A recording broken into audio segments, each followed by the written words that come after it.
Judge Lauren Lake goes psycho on paternity court. You're not standing in here acting like you hair flipping, mama crying about her son being dead, you rolling your eyes like you can't understand why, and I know you in here being disingenuous because there's no way in the world a mother can do that to another mother that's lost a child. And that's why I looked at you and said, why? What's going on here? All right, paternity peeps, here we go again in the world of he said, she said. Miss Smith was on a mission to prove that Mr. Hopkins was the dad of her little one, Kamaya.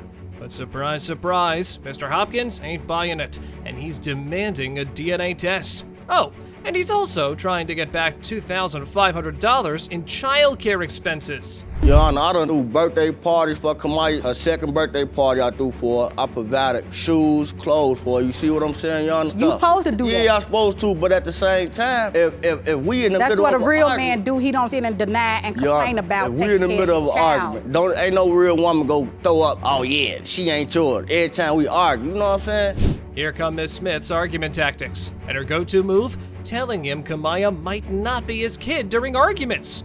Real mature, right?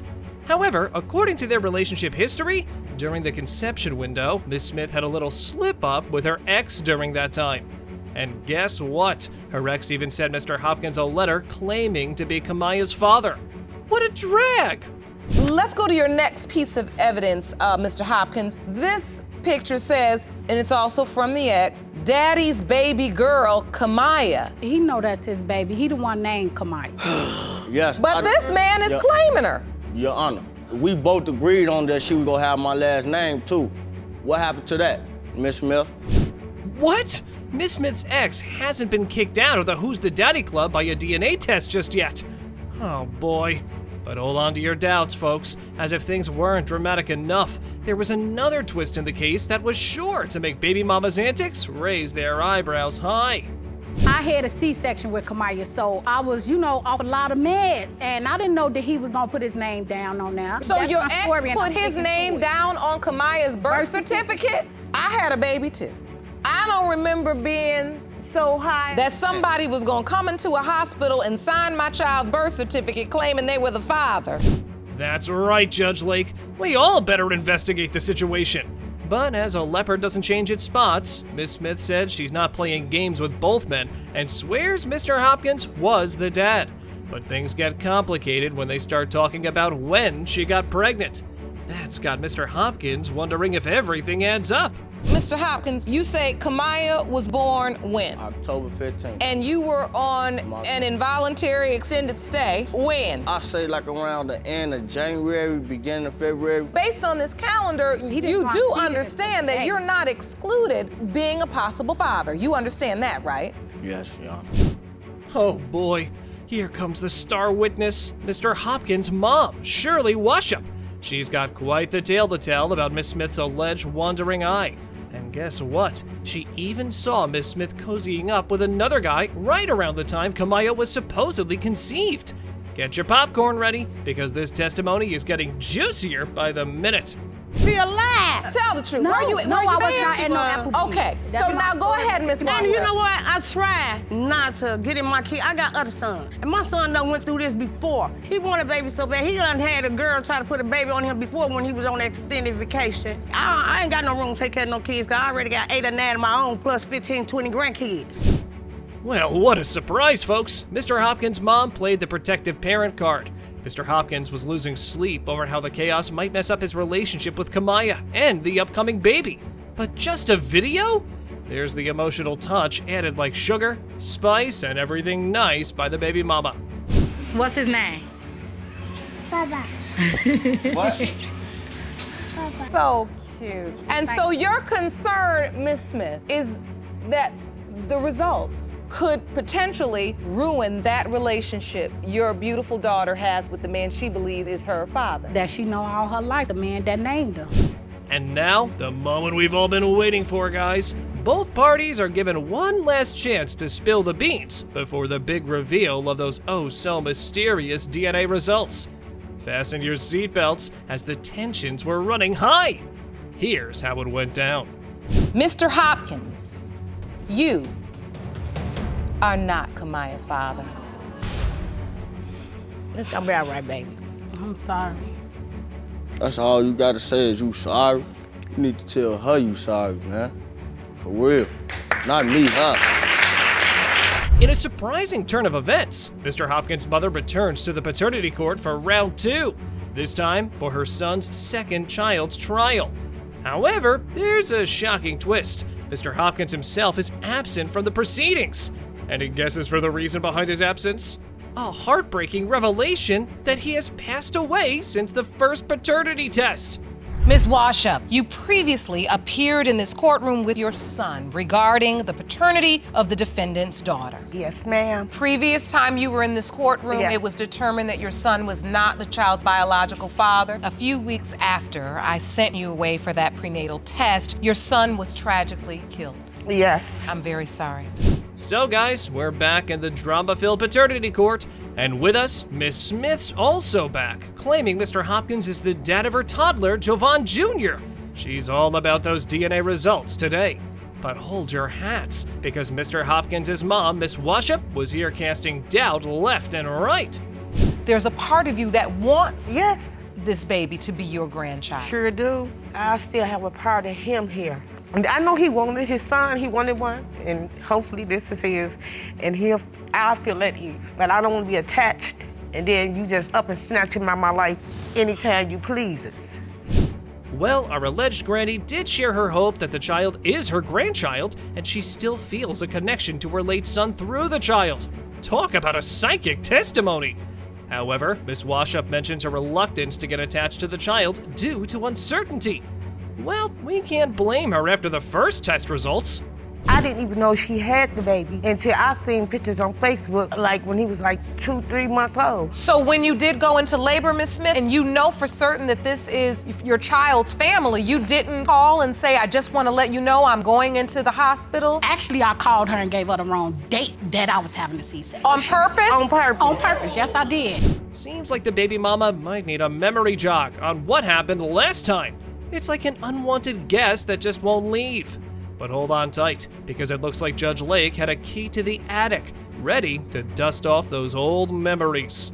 The last time we were here, the child that they thought was Jovan's biological really child, swear to God, I thought that they was his. were unfortunately informed it was not. So you do have to understand that there may be a tad bit of fear going into this, that we are hoping and praying that history doesn't repeat itself. What happened before set the table for this. Oh, the defendant sure had some creative dodging tactics up their sleeve. But wait, as we dug deeper into the testimony, it all boiled down to the classics: money and social status. Looks like we've got a front row seat in this financial and social security scene. I don't call and ask nobody for nothing. I handle my child on my own, all my kids. You So, could, it's just as well she I mean, I want money. Where it's at? Call like Social Security like you didn't call Let me Social get Security. it. I called Social Security yesterday. I did do that. I'm finna have his baby next month, so I don't need pounds. I don't need milk. I don't need clothes, huh? Exactly. Yeah, you need Come it. on now, get it And together. when you The judge had to drop a reminder bomb on Miss Smith about kids needing families, as both sides weren't going easy on each other.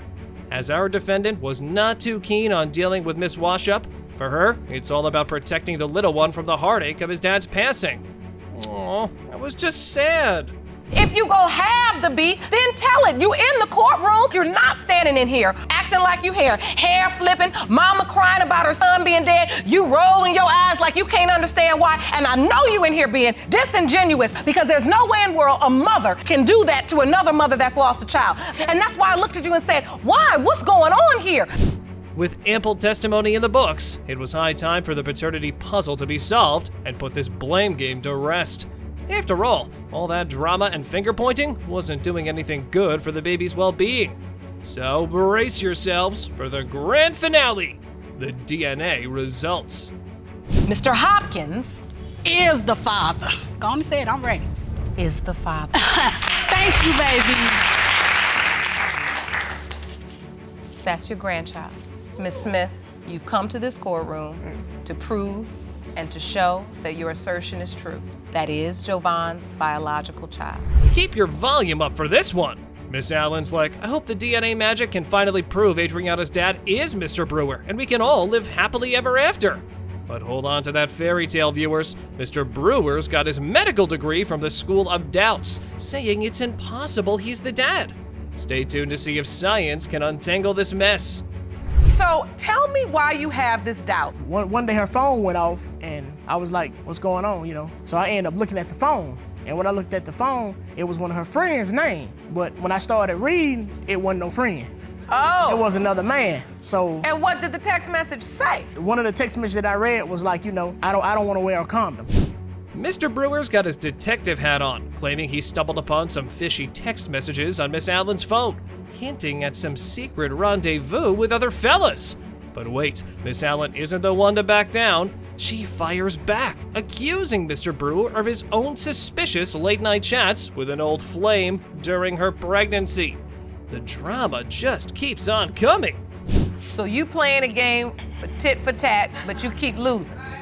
You know I say it every time. We don't win that game. We never win that. If you get to the point where there's too many girls on this phone, then you just gotta be done. Because playing the game of tit for tat leads you smack dab where you are, paternity court.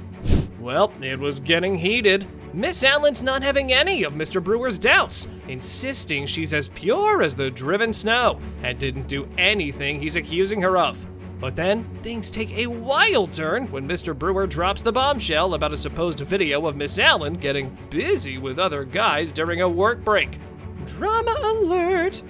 Your Honor, that is a lie. Like I told him, show me the proof, because I want to see for myself.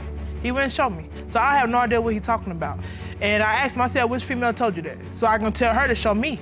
And he wouldn't tell me. I'm not gonna say nothing, I'm not gonna tell you. And he just making that stuff up in his head, because he'd been hurt before. And he felt like since he'd been hurt before that he can't trust nobody. Oh, the flashbacks begin. Miss Allen takes us on a trip down memory lane, vividly recounting the pregnancy and Adriana's grand entrance. She makes sure to highlight Mr. Brewer's initial enthusiasm. But Mr. Brewer's not one to stay quiet. He's got his own story, explaining how Miss Allen's fiery words during an argument only added more fuel to his doubts about paternity. Her previous pregnancy, she had like the problems with, you know, where she was having false contractions and stuff like that. Okay. I said, if you really having trouble, you know, I'm gonna go ahead and take me a shower. Just wait till I get out the shower. And I said, we'll go, I'll take you. So. And that's just one thing you had to learn that a man can't know. Yes, ma'am. Right. Oh boy, the truth comes out. Miss Allen admits she dropped a doubt bomb about Adriana's paternity during a heated argument. But Mr. Brewer's not letting go of his doubts. And now he's Sherlock Holmesing it with blood types. Look what he had to say. OMG. So you submitted a chart to the court that shows Miss Allen's blood type is O negative, your blood type is O negative, your older child's blood type is O negative, but Adriana's blood type is A. And you believe that it is impossible for two people, O negative blood type, to have a child that has a blood type of A. Hey, Mr. Brewer, hold your horses. Dr. Samantha, our expert in the house, dropped some knowledge bombs about blood types. So instead of playing the blood type detective, maybe it's time to listen to the OG doctor and see what science has to say about this. Two O-type parents traditionally cannot make anything other than an O baby. However, there's spontaneous mutation. Once it's combined in the baby, something goes a little different and it starts producing those antigens that are on the outside of the blood cell, hence making the child a different blood type. Oh, that's fascinating. Ooh, the suspense was real. Dr. Parks, our scientific guru, dropped a truth bomb. She's like, hey folks, spontaneous mutations might be rare, but they can mess with blood types. And just like that, it was the last puzzle piece before the DNA results. Get ready for that big reveal. It has been determined by this court. Mr. Brewer, you are the father. Are you happy? Yes, ma'am. Yes, Your Honor. I'm excited, you know. That's my baby. I got two babies. Well, isn't this a real roller coaster? We've got Miss Alexander and her daughter showing up in court because her son had doubts about being a baby's daddy.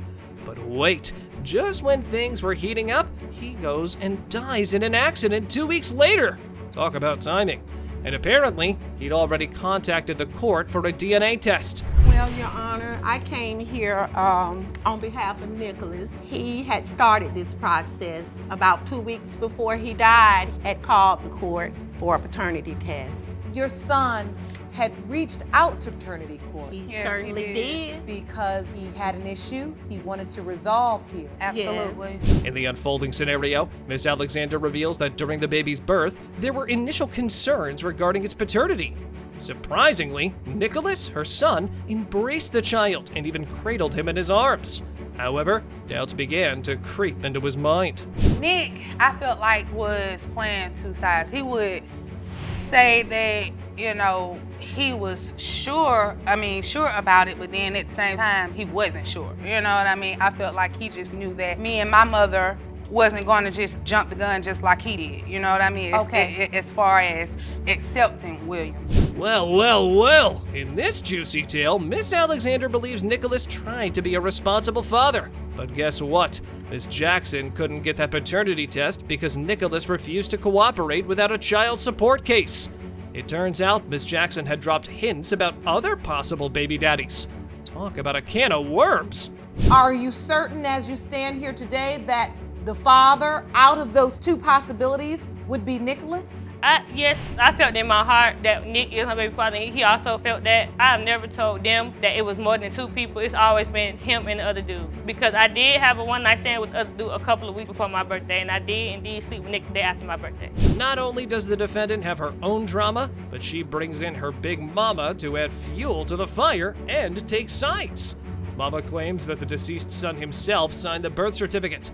But wait a minute, our plaintiff isn't one to stay quiet. She's got a twist to spin in this tale. She never came to me and said that. Nick never came to me and said that. I was really unaware that this is how she felt until today. Nick didn't sign the birth certificate. He had to have his ID to sign the birth certificate. He never took it back up there. But he called his mama too, and I told him I never did say he gonna call the birth certificate. He called his mama and told He might have called you. me He might have did. Miss Jackson defends naming the baby William and gives some insight into her relationship with Nicholas.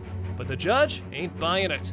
Why didn't she name the baby DeAndre Jackson if she wanted to keep Nicholas out of it? And Nick wanted responsibility. He did. He took it. He brought two of his best friends with him to the hospital, and both of them have kids. And Nick always wanted to be in the club with them. Excuse me. He always wanted to be I wanted my baby name to be different. I didn't want his name to be William. His original name was supposed to be DeAndre. Well, my mind was already startled by the constant back and forth allegations.